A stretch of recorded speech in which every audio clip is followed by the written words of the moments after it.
Та цахимаар шүүх хуралдаанд оролцохдоо дараах зүйлсийг анхаарна уу? Хэрэв та компьютероор холбогдож байгаа бол дотоод сүлжээнд Wi-Fi сүлжээгээр холбогдож буй бол уг сүлжээнд тань бусад төхөөрөмж холбоогүй байх нь таны интернетийн хурд тогтвортой байх нэг нөхцөл болно. Та шүүх хуралдаанд цахимаар оролцохдоо цахим хуралдааны зүүн программыг өөрийн төхөөрөмжөнд суулгасан байх шаардлагатай. Уг программыг хэрхэн ашиглах талаар сайтар судлахыг зөвлөж байна. Тус программыг компьютерыг гар утас таблет зэрэгт зүүмсэг USB вебсайт болон App Store, Play Store-оос татаж авах боломжтой. Хэрэв та компьютероор холбогдож байгаа бол чихвч микрофон, веб-камер холбож хэвийн ажиллагааг хангаарай. Гар утас таблетээс холбогдож буй бол чихвч микрофон ашиглахыг зөвлөе.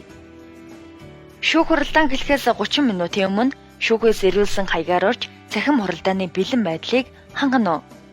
Шүүх хуралдааны явцад өөрийн камерыг нээлттэй байлгана уу? Та шүүх хуралдаанд оролцохдоо өөрийн биеийн байцаалтыг ойр байлгаж шаардлагатай үед камерт тод харагдахаар харуулна уу?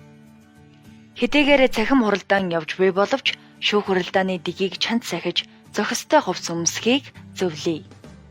Та ярьж эхлэх бүртээ өөрийгөө танилцуулах бөгөөд шүүх хуралдааныг хүндэтгэн зүй бус үг хэллэг хэрэглэхгүй байхыг анхаарна уу? Та цахимаар хуралд оролцохдоо аль болох чимээ шуугангүй орчинг сонгоно уу? Таны компьютер гар утас таблетийн камерын өөдөөс хурц гэрэл болон цонхны гэрэл тусгаар байрлалд суухгүй байхыг анхааруулъя. Учир нь таны бусдад харагдах байдал хязгаарлагддаг тул хит их гэрэл камерын өөдөөс тусах байрлалаас зайлсхийх. Та өөрөө ярихгүй үедээ төхөөрөмжийн микрофоны дууг хаана уу? Шүүгч болон бусад оролцогч таны яриаг сонсохгүй өнгөрөх магадлалтай учраас шүүх хуралдааны бусад оролцогчтой зэрэгцэн ярихгүй байх. Шүүх хуралдааны явцад бусад кино үзэх, дуу сонсох гэх мэт давхар үйлдэл хийхгүй байна уу?